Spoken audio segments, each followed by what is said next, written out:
بسم الله الرحمن الرحیم. منګه د انجینر صاحب سید آغا فارم ته چې د ننګرهار ولایت د کوز کونړ ولسوالۍ د شګي قریه او د لمټک کلي کې ودلته نو دی به تاسو ته د خپل فارم تاریخچه ووایي انشاءالله چې دا فارم د سره کوم شروع کړی او اوس کوم ځای کې دی. نو انجینر صاحب ځان معرفي کوي. بسم الله الرحمن الرحیم. انجینر سید آغا د ننګرهار ولایت د خیوي ولسوالۍ د شګي د قریې اوسېدونکی.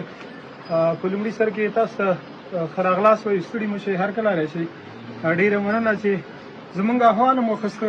دغه فارم په تاریخچه باندې به زه دومره ووایم چې د 1488 کال د یو ډېر محلي نسل له موږ شروع کړه. په هغه وخت کې د لس سپین شرکت له خوا نه د بوجي او افغان په نامه باندې فرانسوي مومبیلار ستنې استراګانې واردېدلې چې له هغې څخه شروع کړه. د څلورو خواو نه بالاخره اوس تقریبا 40 مالونو ته رسېدلي دي. 40 ته او بل دې کې داسې وخت راغلی چې موږ ترې خرڅ کړي هم دي، ضرورت هم پیدا شوی دی. او الحمدلله اوس 2040 کال دی، ډېر زیات تغیرات راغلي دي ځکه چې موږ د ډېر یو محلي نسل نه شروع کړی وو.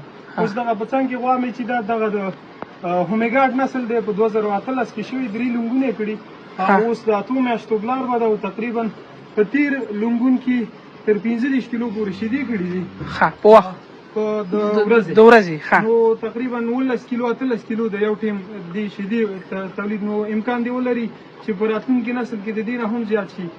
او دغه څنګه چې دا د هومیګارډ نسل دی تقریبا دا 13 میاشتې عمر لري او اوس د 2 میاشتو تیره ده. نو موږ د لس سپین غر د خدماتو څخه ډېر راضي یو. واقعا چې د هغه استراګانې راوړي چې کاملا جینومیکي، یعنی په F1 او F2 کې مکمل F3 ته چې کله اوړي مکمل دغه نسل اصلاح کېږي.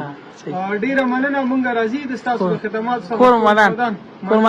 دغه غوا چې د 2018 کال نه تا سره ده د دې د مرضونو کوم موضوعات کلسیم کموالی دا دومره مقاوم نسل دی چې تر اوسه پورې دې ته ما ستنه نه ده کړې.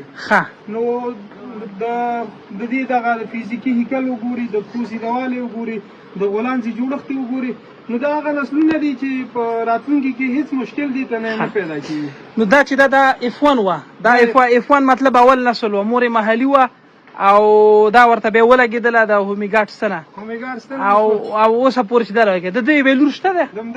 ښه، د دې خوا کې دا لور ده، دې سره دا رنګ هم اصلاح شوی ورته خیل هم کړی ده د محلي نسل دی کې دا شي نه دی کې شته که نه هغه پخوانۍ د هغه نه وروسته بیا دا راغلې ده. دا څومره عمر ده؟ اوس دا د تقریبا 18 میاشتو عمر ده او 2 میاشتې تېره ده او دې ته مې د جنروي ستنه کړې ده. جنروي ستنه دې کړې، یعنې 14 میاشتو چې وه دا تېره شوې ده. ښه، په تېرېدلو کې خو څه مسله نشته ستاسو ته؟ نه هېڅ مشکله نشته دی.